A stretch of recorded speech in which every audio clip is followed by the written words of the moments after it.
আলহামদুলিল্লাহ দেখতে পারলেন আপনারা এই বাইকটি বিক্রি হয়ে গেল। তো কোথায় চলে গেল বিস্তারিত জানবো এই ভিডিওর মাধ্যমে। দেখতেই পাচ্ছেন ভাই, আসসালামু আলাইকুম। কই থেকে আসছেন? গাড়ি তো চালাচ্ছেন, কেমন দেখলেন বলেন? কথা কাজে তো মিল আছে,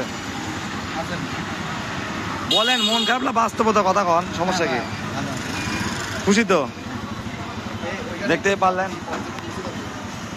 আসসালামু আলাইকুম ভাই, ভালো আছেন? খুশি তো? আপনার ভিডিও দেখছি, আজকে বাস্তবে দেখে গেলাম আপনাকে। আলহামদুলিল্লাহ, ধন্যবাদ ভাই। যেটাই হোক, আপনার হয়তো মন খারাপ না, আমি কঠোর মানুষ। না ভাই, আলামিন ভাই সব ঠিক, গাড়ি তো ঠিক আছে, সব ঠিক আছে, আপনার ঠিক আছে ইনশাল্লাহ ভাই, দোয়া করেন। দেখতে পারলেন বাইকটি বিক্রি হয়ে গেল সারা বাংলাদেশ। দেখতে পারলেন ভাই চলে গেল হচ্ছে পাবনা। পাবনা ভাই কোন জায়গায় সেটা বলেন। পাবনা সদর। গাড়ির দামটা একটু বলেন, না হাইট করবেন? হাইট করবো না, আপনি জানাই যে না আপনিই কন, আপনার মুখ দিয়ে কন। 1,32,000 1,32,000 দিয়ে দিলাম। দেখতেই পাচ্ছেন, যারা নেবেন তোমাদের যোগাযোগ করবেন। আসসালামু আলাইকুম।